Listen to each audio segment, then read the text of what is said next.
Comment trouver le courage d'exprimer ses émotions et ses besoins dans la relation? Bonjour, je m'appelle Morgane Catoire, je suis coach et médiatrice de couple. Aujourd'hui, je vais vous parler d'une situation assez courante et pourtant un peu particulière. Nous allons parler des moments où vous n'osez pas parler à la personne qui partage votre vie. Pas lui parler de ce que vous pensez, lui parler de ce que vous ressentez, lui parler de ce que vous voulez. La première information que j'aimerais vous partager sur ce sujet, c'est un retour d'expérience de plusieurs dizaines de médiations. Un constat que tout ce qui est tu, tout ce qui est passé sous silence dans la relation est le lit des plus grandes difficultés, des conflits et des séparations de couple.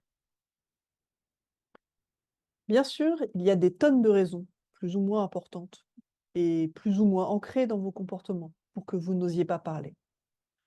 Ça peut simplement aller de la dernière fois que j'ai parlé de ce point-là, j'ai pas aimé sa réponse, à je ne parle pas de moi, je n'aime pas ça. Et de toute façon, je n'ai jamais su comment le faire. Je ne crois pas que ça m'apportera quoi que ce soit de parler de moi. Alors oui, il y a des océans de différence entre ces deux situations. Pourtant, il y a un point en commun. C'est un point qui dit: «Je ne veux pas prendre de nouveau le risque de parler de moi. Je ne veux pas prendre le risque de parler de ce que je ressens, de ce qui est important pour moi, parce que je ne veux pas vivre du rejet, de l'indifférence». Sous ces 2 situations opposées, il y a un besoin de se sentir accueilli, de se sentir entendu, de se sentir compris, bref, de se sentir vu en tant qu'être humain, valable, légitime, et vous mettrez les mots qui vous parlent, ceux qui résonnent le plus pour vous. Ce que j'ai pu observer, c'est que le fait de ne pas dire ce qui est important pour vous a de nombreuses conséquences. Est-ce que vous avez pu constater que la personne qui partage votre vie vous comprend ce que vous voulez, comprend qui vous êtes, ce que vous aimez et ce dont vous avez besoin? Non, hein.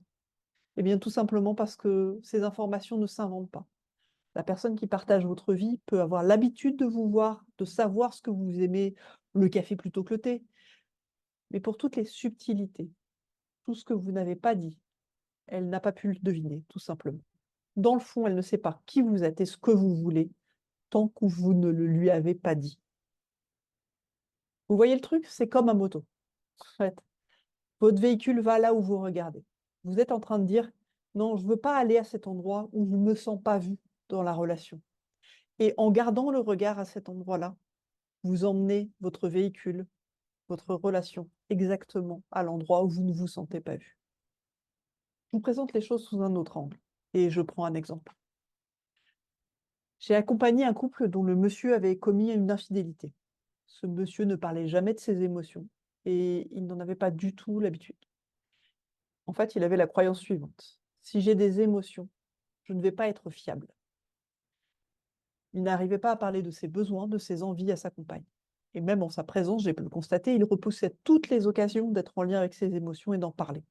Il repoussait ça au point d'être quasiment inexpressif physiquement en sa présence.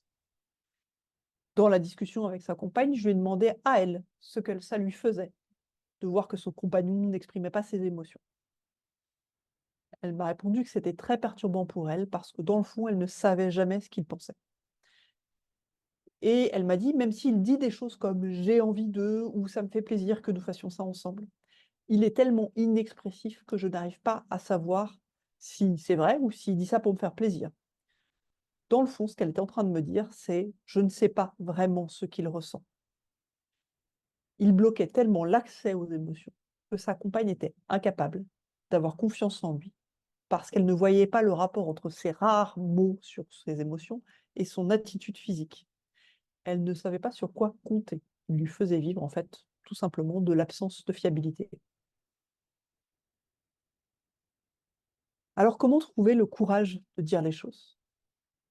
En médiation, je vais vous proposer de suivre le chemin suivant. C'est un chemin en 8 étapes. Si vous voulez le faire chez vous, vous pouvez noter chaque question sur une feuille de papier et en faire une sorte de marelle pour noter vos réponses et être, dans le mouvement, plus en connexion avec ce qui se passe pour vous. Vous allez passer ces 8 étapes debout, une après une, en répondant à ces questions et en prenant le temps de trouver la formulation qui résonne le mieux pour vous. Je vais prendre un exemple pour illustrer la suite. La première étape, c'est qu'est-ce que je crois? Quel est le label de ma croyance? Je vais prendre un exemple. Mon conjoint va être déçu si je dis ce que je pense, parce qu'il ou elle va voir qu'en fait, je suis bête.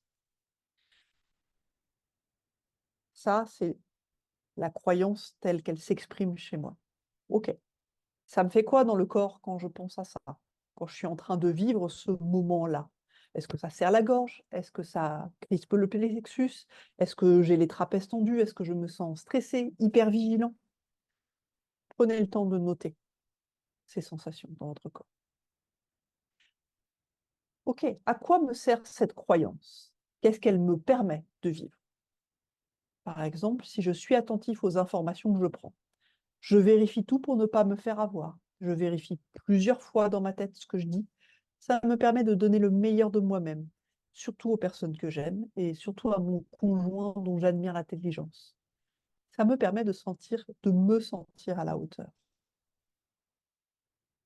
À l'étape suivante, vous allez vérifier ce que cette croyance vous empêche de vivre. Dans mon exemple, je suis jamais détendue. J'ai toujours peur de ne pas être à la hauteur. Est-ce que vous voyez qu'il y a un parallèle entre ce que ça me permet de vivre et ce que ça m'empêche de vivre? En général, vous allez retrouver les mêmes besoins sur ces 2 questions. OK, maintenant que j'ai dit ça, comment je me sens physiquement? Est-ce que j'ai le corps qui se détend? Est-ce que j'ai besoin de bouger, de pleurer, de m'étirer, de respirer à fond? Prenez le temps physiquement de cette démarche. La question suivante va être: à quoi j'aspire aujourd'hui? Dans mon exemple, ça pourrait être prendre confiance dans le fait que la personne qui partage ma vie m'aime, qu'il me trouve intelligent, intéressant. Ensuite, vous allez reprendre votre croyance initiale. Là, c'était mon conjoint va penser que je suis bête si je m'exprime. OK. Par quoi j'ai envie de remplacer cette croyance? Est-ce que vous pouvez la remplacer par quelque chose comme je fais confiance à mon intelligence et dans l'intention bienveillante de mon conjoint à mon égard? À partir de cette nouvelle version de votre croyance, quel est le prochain petit pas ou la petite demande que vous pouvez faire? Est-ce que, par exemple, parler d'une première chose qui n'a pas forcément beaucoup d'importance, mais qui vous permettrait d'ouvrir la discussion serait une bonne idée? Est-ce que vous pouvez demander à votre conjoint de poser des questions sur ce qu'il aimerait savoir de nous, par exemple, dans un moment où vous êtes détendu? Ça serait un premier petit pas qui vous permet d'expérimenter votre nouvelle croyance et de retrouver le chemin d'une connexion dans la relation. Pour chacune de ces étapes, prenez le temps de trouver la phrase la plus pertinente pour vous, celle qui vous touche, celle qui vous parle. Vous allez sentir dans votre corps qu'il y a du mouvement. Que se passe-t-il ensuite? Une fois que ce travail est fait, la peur a baissé d'un niveau. Vous allez trouver une ouverture à l'intérieur de vous pour l'échange avec la personne qui partage votre vie. C'est la première étape pour retrouver le contact avec votre partenaire à un endroit qui est en sécurité pour vous. Vous allez pouvoir donner de la communication à votre conjoint tout en gardant de la sécurité pour vous. Vous allez ainsi faire des petits pas pour construire doucement votre confiance dans le regard de votre partenaire, dans le regard qu'il a sur vous. Bien sûr, si vous viviez de la difficulté à vous ouvrir à votre conjoint, vous trouverez sous la vidéo le lien pour une rencontre avec nous. À bientôt.